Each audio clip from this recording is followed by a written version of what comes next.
Halo semuanya, thank you banget kalian udah ngeklik video dari Bimbel Profesor Bob. Gimana nih kabarnya hari ini? Semoga kalian sehat-sehat aja dan tetap semangat ya. Walaupun lagi kondisi kayak gini dan mengharuskan kalian di rumah, jangan sampai semangat kalian ikut ke isolasi juga ya. Karena yang namanya UTBK nih emang harus benar-benar dipersiapin nih teman-teman. Karena kalau soalnya bisa dijawab dengan enak, dengan lancar, teman-teman juga dapat nilai yang insya Allah juga memuaskan, gitu ya. Nah, sebelum memulai pembahasan hari ini, aku ingin memperkenalkan diri dulu. Nama aku Nabila, dan di sini aku akan nemenin teman-teman semua untuk belajar hal-hal yang kecil dan cukup ngetren juga nih, dan top akhir-akhir ini, yaitu ngebahas soal si virus dan temennya, atau bisa juga nih jadi musuhnya, yaitu si bakteri.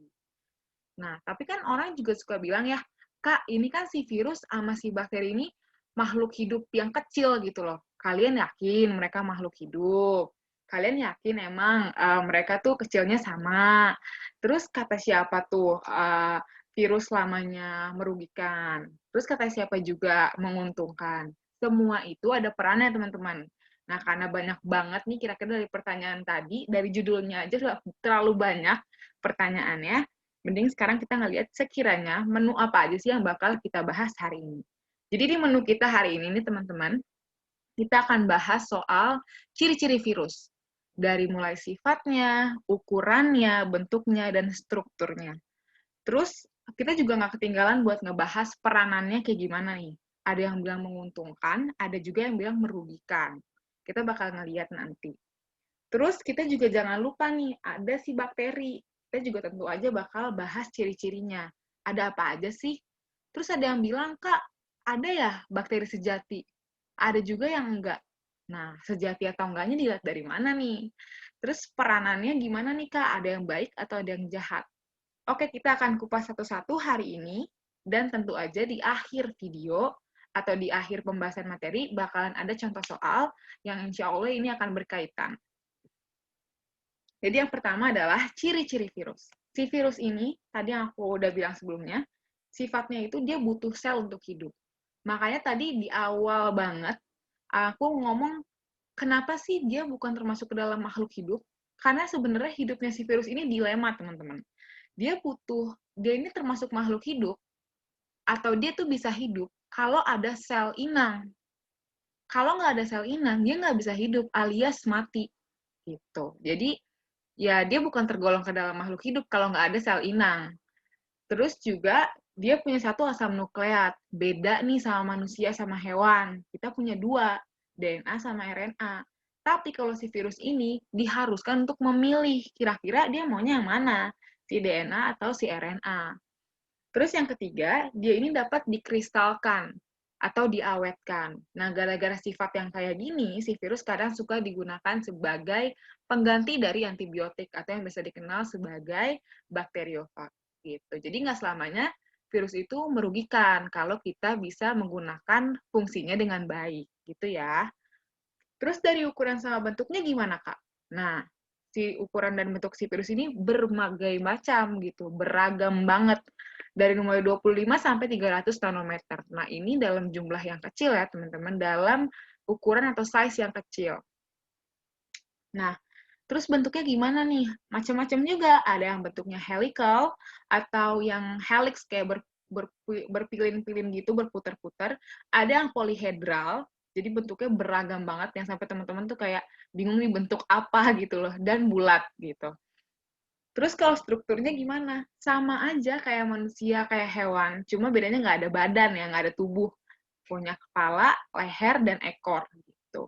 Di kepalanya sendiri ada yang namanya kapsid atau tempat dari asam nukleat. Dari tempat si DNA ya atau RNA gitu. Terus leher juga fungsinya bukan buat untuk menelan sesuatu ya teman-teman, tapi sebagai penghubung antara kepala dan ekor gitu. Nah, ekornya sendiri fungsinya buat apa nih? Melekatkan diri ke sel inang, juga menginfeksi sel inang. Jadi udah nempel, langsung diinfeksi gitu. Atau yang biasa kita kenal dengan kalau melekatkan dirinya adsorpsi, kalau menginfeksinya itu adalah penetrasi. Nah, ini merupakan bentuk dari si struktur virusnya. Ini merupakan salah satu contoh dari struktur virus T4 atau yang termasuk dalam bagian dari polyhedral. Nah, kepala di sini nih ada bentuknya nih, ini kepala. Nah, ini leher nih. Sedikit doang kan, karena emang fungsinya sebagai penghubung aja nih, teman-teman. Terus ini ekornya.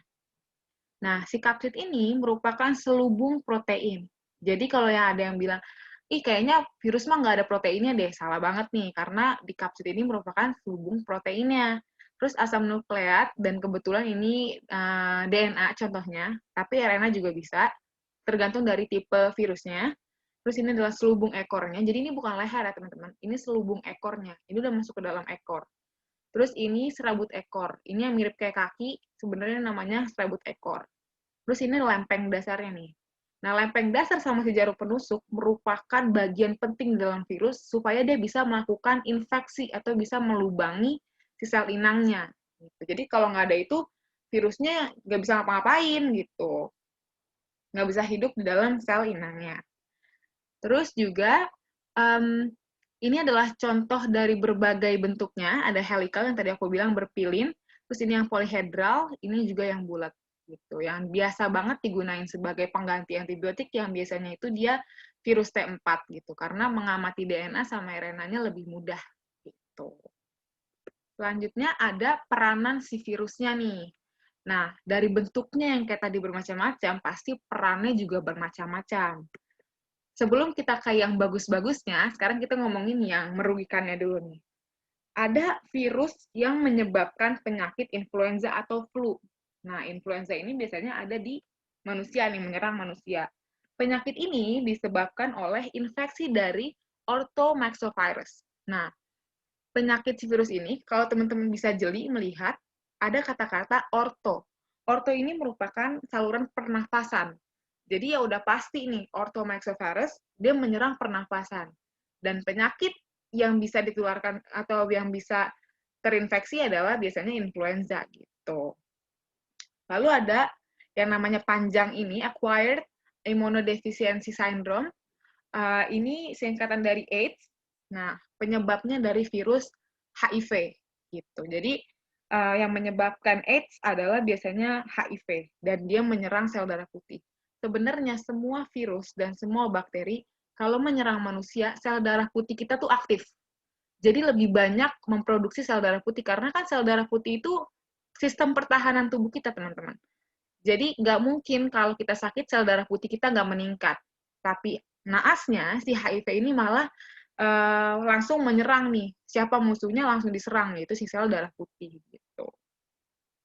Terus ada flu burung disebabkan oleh H5N1, virus dari H5N1 ini atau biasa kita kenal avian influenza. Nah, dia ini mengganggu pernafasan dari si unggas. Jadi nggak cuma manusia doang nih yang merasakan efek dari si virus, tapi si hewan juga iya gitu loh. Nah, terus ada juga nih, selain hewan dan manusia, tumbuhan juga kena. Yaitu, contohnya ada mosaik tembakau. Ini menyerang dari namanya aja udah tembakau, berarti menyerang tembakau dari virus tobacco mosaic virus. Nah, kalau teman-teman tahu nih, gimana sih cara ngebedain tembakau yang sakit gitu? Nah, itu biasanya ada bercak-bercak kuning di daunnya. Jadi, udah kelihatan banget lah. Di balik yang merugikan-merugikan ya pasti ada menguntungkannya juga karena nggak mungkin semua makhluk hidup itu hidupnya hanya untuk merugikan ya pasti ada menguntungkannya sedikit banyak. Nah si virus ini menguntungkannya adalah bisa memproduksi interferon, terus prophage yang biasa digunakan untuk pengganti antibiotik atau bacteriophage, terus juga bisa memproduksi vaksin. Kak, kan biasanya virus menginfeksi, kok ini dia malah bisa bikin vaksin? Terkadang virus A bisa menginfeksi virus B. Jadi tergantung dari penggunaan dan fungsinya. Kita sebagai manusia diberikan akal lebih untuk bisa mengidentifikasi sekiranya peran dari setiap makhluk hidup itu kayak gimana sih. Jadi ya digunakan sesuai dengan fungsinya gitu. Kayaknya kalau dari virus kita udah cukup deh. Sekarang kita harus mulai bergeser ke bakteri. Nah, ciri-ciri dari bakteri itu gimana sih, Kak? Nah, dari bakteri sendiri sebenarnya nggak cuma bakteri doang. Jadi si bakteri ini tuh ada dua jenis gitu. Tapi sebelum aku jelasin jenisnya, teman-teman kan tahu nih, kalau kita tuh umumnya tahu ada 5 kingdom dalam kehidupan, ya kan? Tapi sebenarnya tuh ada 6 kingdom, teman-teman. Dan salah satunya adalah Monera. Nah, Monera ini merupakan kingdom dari berbagai makhluk hidup yang kecil. Salah satunya ya si bakteri. Dua jenis bakteri ini ada namanya Archaebacteria dan Eubacteria. Si Archaebacteria ini dia itu merupakan bakteri yang zaman dulu banget deh, alias jadul. Jadi primitif gitu loh. Nggak semodern si Eubacteria gitu. Karena dia jadul, berarti belum banyak nih yang bisa ada di dalam bakteri ini. Alias dia masih masih nggak tahu harus mengupgrade apa di dalam dirinya. Sedangkan si Eubacteria ini karena dia udah tahu akan seperti apa medannya, jadinya si Eubacteria ini merupakan bakteri modern, bakteri yang sejati. Dalam artian dia udah punya semua komponen yang dibutuhkan selayaknya bakteri membutuhkan sesuatu gitu. Dan si Archaebacteria ini sama Eubacteria ini punya kelompok-kelompoknya. Nah, nanti kita jelasin ya. Ini kita cari tahu dulu nih, kira-kira perbedaan dari mereka berdua apa ya? Nah, dari nukleusnya nih, teman-teman. Mereka berdua ini termasuk ke dalam jenis nukleus yang prokariot. Gitu. Artinya mereka punya inti sel, tapi nggak punya membran sel. Nah, dinding selnya sendiri, karena si Archaebacteria ini merupakan bakteri jadul, jadi dia nggak punya peptidoglikan gitu. Tapi kalau si Eubacteria, karena dia merupakan bakteri modern dan sejati, jadi dia punya peptidoglikan. Jadi lebih tercover gitu, lebih terjaga strukturnya gitu. Terus untuk lipid membrannya sendiri bagaimana? Si Archaebacteria ini punya hidrokarbon yang bercabang. Jadi memang agak lebih ribet dibandingkan si Eubacteria yang hidrokarbonnya ini nggak bercabang gitu. Untuk RNA polimerasenya sendiri, si Archaebacteria ini punya beberapa jenis, jadi nggak spesifik. Sedangkan si Eubacteria ini punya satu jenis. Karena ya, kalau seperti layaknya manusia modern nih, kita udah tahu apa yang kita butuhkan dan apa yang kita mau gitu, tujuan kita apa. Sama kayak si Eubacteria ini, jadi dia udah lebih spesifik, jadi cuma satu jenis doang RNA polimerasenya. Nah, kalau teman-teman tahu, ada bagian intron dan exon. Nah, intron ini merupakan bagian yang nggak bisa dikode untuk transkripsi ataupun translasi, jadi nggak digunain. Nah, tapi si Archaebacteria ini punya si intron ini, gitu loh. Fungsinya yang untuk memenuhi gennya, gitu loh. Sedangkan si Eubacteria merasa, ya udah kan nggak butuh, buat apa ada, gitu loh. Ya kan?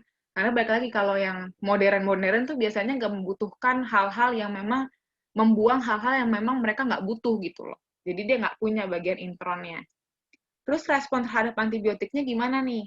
Nah, di kasus ini aku pakai contoh dari antibiotik streptomycin sama chloramphenicol.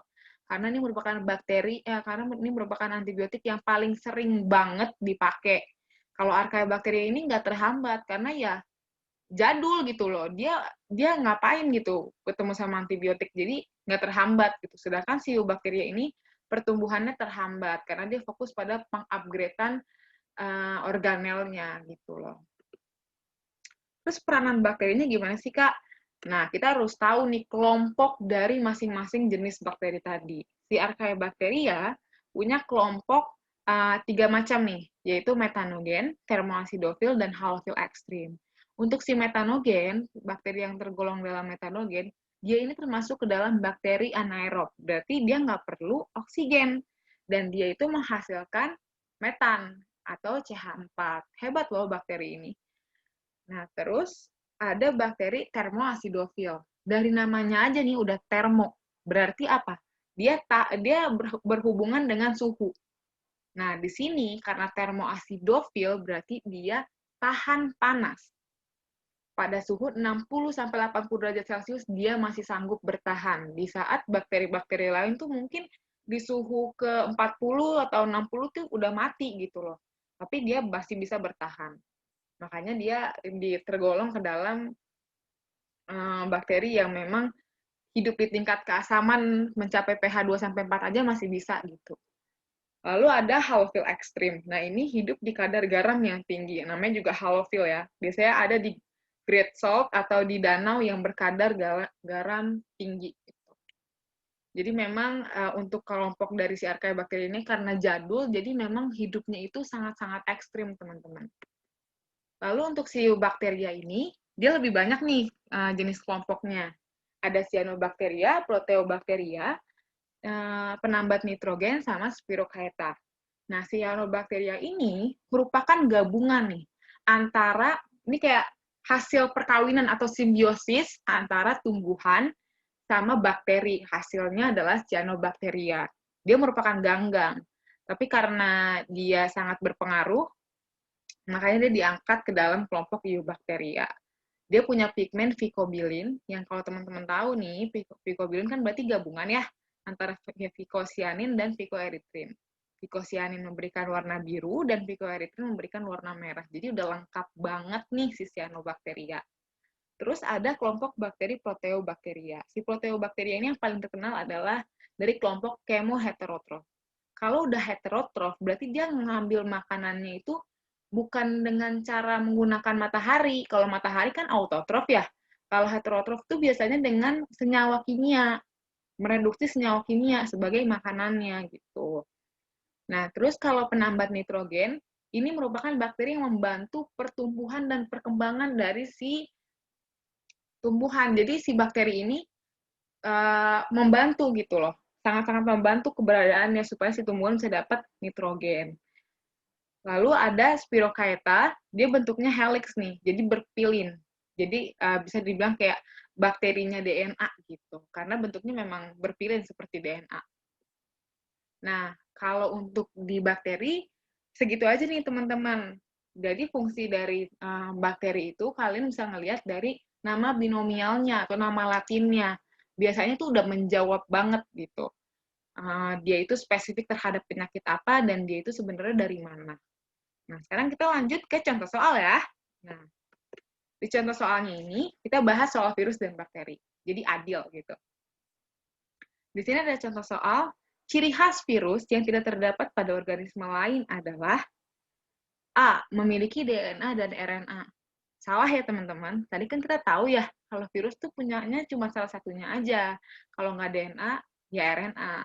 Hati-hati nih teman-teman, takut terkecoh. Nah, jadi yang A jawabannya salah ya. Terus yang B, bentuknya beraneka ragam. Nggak cuma virus sih yang bentuknya beraneka ragam, banyak organisme lain yang beraneka ragam. Jadi kurang tepat ya. Terus yang C, hanya dapat berkembang biak dalam satu sel hidup. Nah, ini benar. Karena yang tadi ya, konsep dilema dari hidupnya virus tadi udah pernah kita bahas. Jadi ini yang C ini sejauh ini yang paling tepat. Yang D bersifat parasit, memang bersifat parasit. Tapi nggak cuma virus doang sih yang kayak gitu, banyak ya organisme lain ya kan. Terus merupakan organisme satu sel. Sama, ada beberapa organisme yang bisa seperti itu. Jadi yang paling tepat dan paling virus banget adalah yang C. Hanya dapat berkembang biak dalam satu sel hidup. Lalu soal berikutnya, virus bukan merupakan sel, karena tidak mempunyai A. Organel. Virus punya loh organel. Organel yang mana dulu nih? Jadi kurang tepat ya. Salah. Terus yang B, protein. Punya loh virus, kan dia punya selubung protein, si kapsid tadi, atau kapsomer. Jadi salah. Yang C, asam nukleat. Punya, walaupun cuma satu, antara DNA atau RNA. Terus yang D, protoplasma. Nah, virus ini nggak punya protoplasma, teman-teman. Nah, yang E ini karena ada asam nukleatnya, berarti udah salah ya. Jadi yang paling benar adalah yang D, protoplasma. Terus selanjutnya nih, udah mulai panas ya, teman-teman. Bakteri yang dapat menyintesis makanannya sendiri dan dengan bantuan energi dari reaksi-reaksi kimia. Tuh, ada kata-kata reaksi-reaksi kimia. Berarti chemoheterotrof adalah bakteri hijau. Salah ya, kalau bakteri hijau kan berarti dia cyanobacter ya. Kalau cyanobacter berarti dia punya klorofil. Kalau dia punya klorofil berarti dia autotrof dong. Salah. Terus bakteri klorofil juga salah. Bakteriopurpurin ini benar. Dan bakteri besi. Ini sejauh ini jawaban yang paling benar. Terus yang D, bakteri nitrat, salah ya, karena kan dia di tumbuhan ya. Kalau di tumbuhan berarti dia bisa untuk ngambil dari matahari gitu. Berarti salah. Terus yang E, bakteri belerang, ini benar, tapi dia ada bakteri hijau. Berarti salah. Jadi yang paling benar adalah yang C, bakteriopurpurin dan bakteri besi. Terakhir, soal terakhir nih teman-teman. Semoga teman-teman masih semangat ya. Bakteri yang dapat menyebabkan penyakit pada manusia adalah yang A, morbillivirus. Yang tadi aku bilang ya teman-teman, cermati nama spesiesnya atau nama virus dan bakterinya. Karena ini bisa jadi jawaban teman-teman juga nih. Morbillivirus itu bukan bakteri, ada virus tuh di namanya. Berarti dia termasuk dalam golongan virus. Berarti salah. Terus yang B, Lactobacillus bulgaricus. Dia memang bakteri, cuma dia bukan yang merugikan atau yang menyebabkan penyakit pada manusia. Dia justru membantu adanya produksi keju gitu. Nah, terus yang C ini ada Mycobacterium tuberculosis. Nah, ini benar, karena dari namanya tuberculosis, dia menyebabkan penyakit TBC. Lalu yang D, Nitrosomonas. Nah, ini kan berarti dia termasuk ke dalam kelompok Eubacteria ya, di penambat nitrogen, berarti salah. Karena dia berhubungannya dengan tumbuhan dan fungsinya itu menguntungkan gitu loh. Yang E, Pseudomonas solanacearum, itu bukan menyerang manusia. Jadi, yang paling benar adalah yang C, Mycobacterium tuberculosis. Oke teman-teman, sekian pembahasan biologi hari ini mengenai virus dan bakteri, walaupun singkat, insya Allah padat, dan semoga teman-teman juga bisa mencerna, dan aku yakin banget nih teman-teman pasti bakal lebih semangat lagi untuk cari tahu tentang si virus dan bakteri, dan semoga video hari ini cukup membuat teman-teman belajar dan pengen tahu banyak lagi tentang si virus dan bakteri. Terima kasih, semangat terus untuk belajarnya. Dadah!